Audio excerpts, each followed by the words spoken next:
I've heard about sort of those conversations that young people have online, you know, where they all get together in groups and affirm their own, you know, identity disorder, when really they're just sort of naturally feeling a bit insecure about themselves.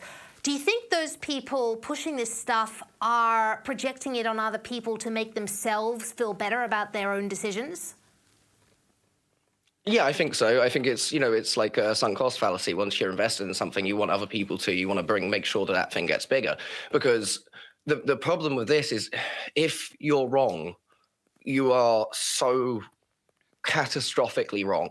And the stuff that you've done to yourself is so irreversible, especially if you've gone all the way down the path. And the kind of sickening thing about that is these people like myself, but I'm lucky that I stopped when I stopped, who have gone through this, who have this absolutely traumatic experience, treated this way by a medical system. When they stop and they say, hey, you know what, I think this was a mistake and I don't think, other people should do this. And these, not only have they been traumatized in some way before going into this, they've been traumatized by the whole experience. And then afterwards, they're told by the very people who gave them these ideas, who convinced them to do this, who push them towards it, they're told that you're wrong, you're evil, they dehumanize them, and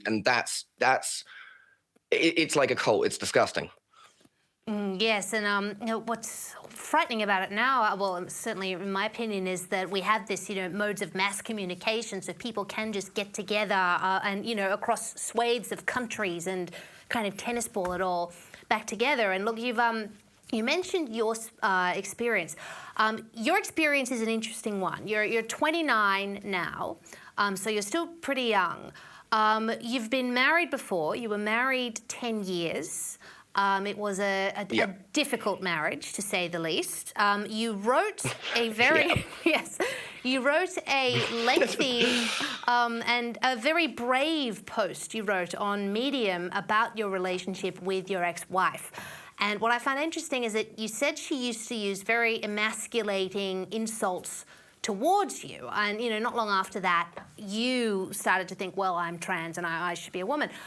Do you think was becoming a woman sort of a way to insulate yourself from those insults? Sort of, oh, it won't matter if she emasculates me if I'm a woman? Yeah. I mean, to put it in like the kind of gender terms, I'd say that, I didn't have to adhere to heteronormative values anymore. So it gave me the ability to just those insults no longer mattered because it didn't matter. I'd switched my gender. I didn't have to adhere to any of that. So that's an example then of the kind of trauma that can make an adult feel like they want to change themselves in an irreversible way, right? Yeah, and I think what's interesting is if that sort of abuse and emasculation is something that I faced, in my environment all the time, there's a lot of people who face that from the wider world constantly. And I think that there's a lot of people, a lot of rejected men who, seek out all sorts of stuff, but they do get the message that they are not wanted or they are not needed and they are not, they're not real men because of X, Y, and Z. And, they don't have enough money, they don't have enough car, they're not good looking enough, something like that. And that's kind of, in a way, for a lot of young people, that's being hammered into them by society, but especially in the West. Yes, and that's a fascinating thing, and we'll definitely touch on that later in the interview because there's a whole movement connected to that I find rather interesting and a bit alarming. And you were very, very revealing in this Medium post and in subsequent interviews, and I commend you for that. You actually had an attempt to take your own life, which is terribly sad, and I'm so sorry for you. And you said that after attempting to take your own life, transitioning was simply another way of eliminating your current self. So getting rid of Sascha the man and becoming someone new. Can you elaborate a bit on that for us? Yeah, I think it is. If no matter which way you look at it, it is, they call it dead naming for a reason. There is, no matter which way you look at this whole thing, you are killing the old person. So that to me is in a way it's like it's like a soft suicide.